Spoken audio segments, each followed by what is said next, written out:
And just like that, we are 1-1. The Warriors beat the shit out of the Lakers, 127-100.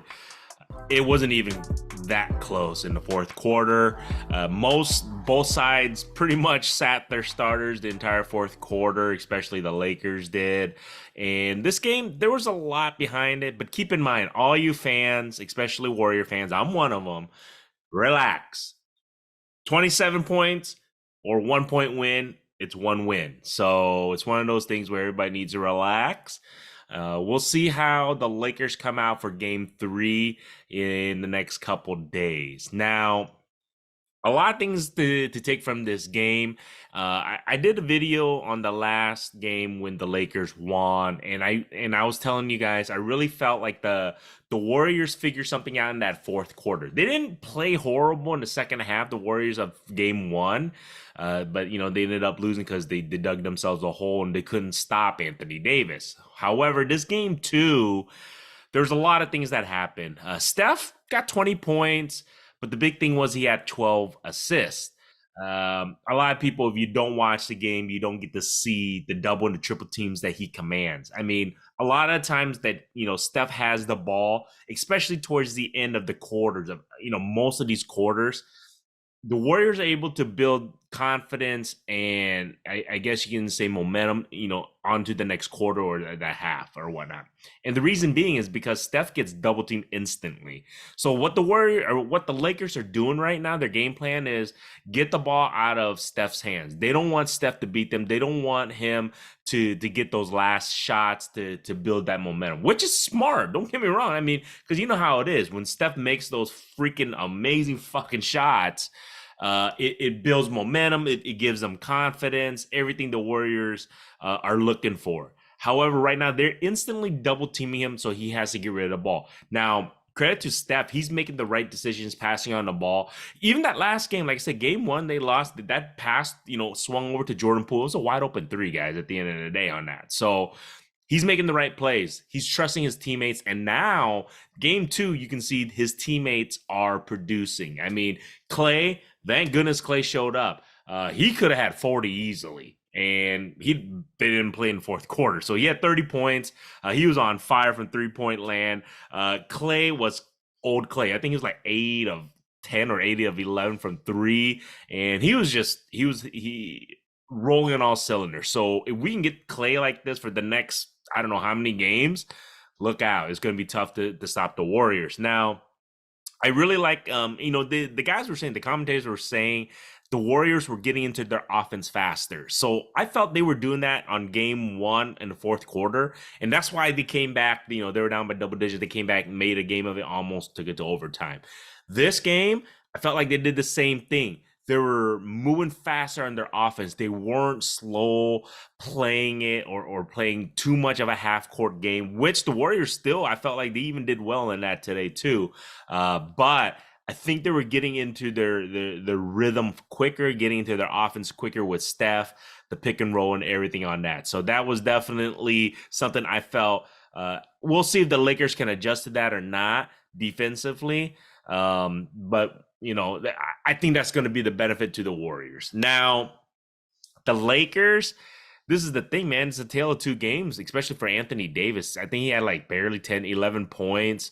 They didn't get to the line, obviously. They weren't as aggressive in regards to attacking the rim, I felt like. I think LeBron pretty much kept them in the game in the first half. He was the only one. I think he had like 20-something points, but he was on fire that first half.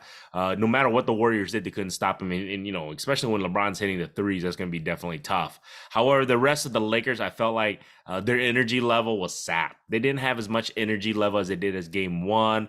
I felt like they just weren't as aggressive they were in game 1. And I think that, it hurt them. As you can see, they got destroyed. So this is the thing with the Lakers. They want to make a series of this without getting ran off the court. They're going to have to play aggressive. They're bigger, they're stronger, they're longer.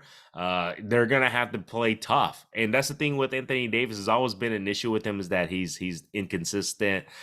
Even though he can dominate the game, he wasn't a factor physically today, I felt like. So great for my Warriors. I'll take that all day long. I felt like Draymond Green definitely played a role in that. He played amazing defense against Anthony Davis. And then, the change of the starting lineup, I think Looney was sick, didn't feel too well. So they, in a sense, kind of gave him a good rest. He didn't play that many minutes today. Obviously, coming off the bench, Michael Green, shout out to him. I don't almost want to give him the game, but I think he had like 15, 16, 17 points or something like that. He was freaking amazing, man. I felt like his energy level really sparked the Warriors. And I think him being in the starting lineup gave him that energy, that boost of energy. He played really well, shooting some of those threes. And the thing is, he's going to get those shots. So I don't know if the Warriors going to stick with this or not, because Anthony Davis is not going to play on the perimeter. So if Anthony Davis is playing defense against JaMychal Green, what's going to happen? JaMychal Green, he can make those threes. So he's going to get those wide open shots. There you guys go. So we'll see if the Lakers will adjust that or not. I think the Warriors should start with this lineup. Have JaMychal Green run up and down, and in a way, run Anthony Davis all over the court. Get some wide open shots, which he can make. Then have Kevon Looney coming off the bench with his energy level. If he doesn't, have to exert so much energy of playing defense, he can still get those 10 to 15 to 20 rebounds a game and still be very effective off the bench. So that's what I would suggest them doing. I mean, if it ain't broke, don't fix it type of deal. Obviously, there's going to be adjustments coming, but I still think that Steve Kerr, as the head coach, is a better game adjuster, I guess you could say, especially in the series. So we've seen that over the years, that I feel like Steve always has an answer, and the Warriors gave a great answer today after that first game. So I definitely want to see how the Warriors play. I want them to keep playing faster. Play faster, play faster. Do not slow down, because I think if you get into the half-court offense, half-court defense versus a bigger, longer team, is going to be tough, because everything from, second chance points on, for the Lakers, and also defensive rebounds.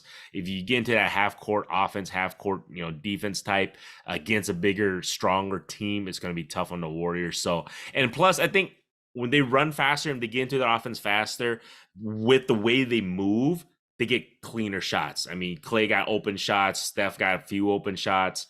That's just my thoughts. Just get into their offense faster and just keep moving, push the pace. I think they can run them ragged in a sense. So I think they're just faster and everything. Now, my only concern was we did get to see a little bit of Jonathan Kuminga in that fourth quarter, garbage time. I feel like I want to see him a little bit more. I think he can be a factor in the game, with his athleticism and size. But I don't know if we're going to see him, because Moses Moody is just playing very, very well off the bench. He's given them some amazing minutes. I think he had like double-digit points today, 10 points. I think like 6, 7 rebounds. And I just think that he is bringing amazing energy off the bench. So if Moses Moody is making a difference off the bench versus, Kuminga, you're just going to have to stick with that. And that's working very well, I feel like, for the Warriors. So, and the last guy I really want to talk about is Jordan freaking Poole. I'm a fan, but patience running thin. And I say that, I know he's young, and I hope he can figure it out. And when I say figure it out, is just make smarter decisions. Once again, didn't have the greatest game. He was off. He didn't make good decisions on shot. I think he needs to understand that when you get into playoffs, he should understand this from freaking last year. But I think a lot of people have understood the way he plays and see his, obviously seen tape of him and are playing defense on him. What they are doing is, so he likes to attack the basket. So Jordan Poole attacks the basket, but he's going in against, way bigger men that, especially the Lakers. You can't just attack the basket. If you watch Steph Curry, he's getting his shot blocked too. So what Steph is doing is, though, he's not forcing the shot.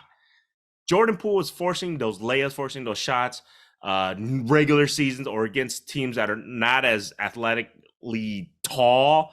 And he's forcing it. So if you watch, like I said, Steph is making the better decision of not forcing those layups. Even though he thinks he may have a layup, you can see what's happening. Anthony Davis is blocking every freaking shot, and LeBron is coming in blocking the fucking shots. The thing is, Jordan Poole is forcing those layups.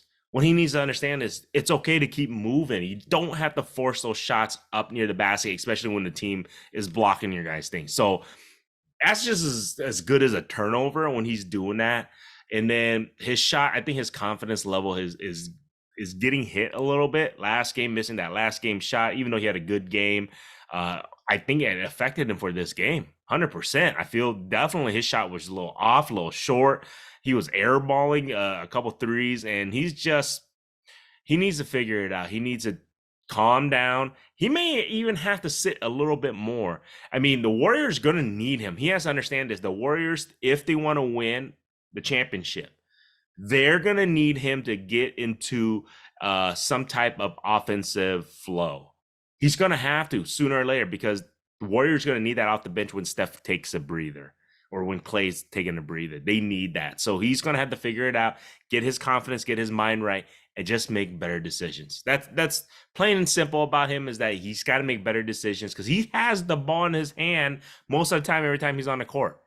So he has to understand that he's vital in regards to not turning the ball over or forcing stuff that's not necessarily needed. So there we go. That's my thing on Jordan Poole. I hope he can turn it around, because they're going to need him to win another championship on this run. So other than that, great fucking win.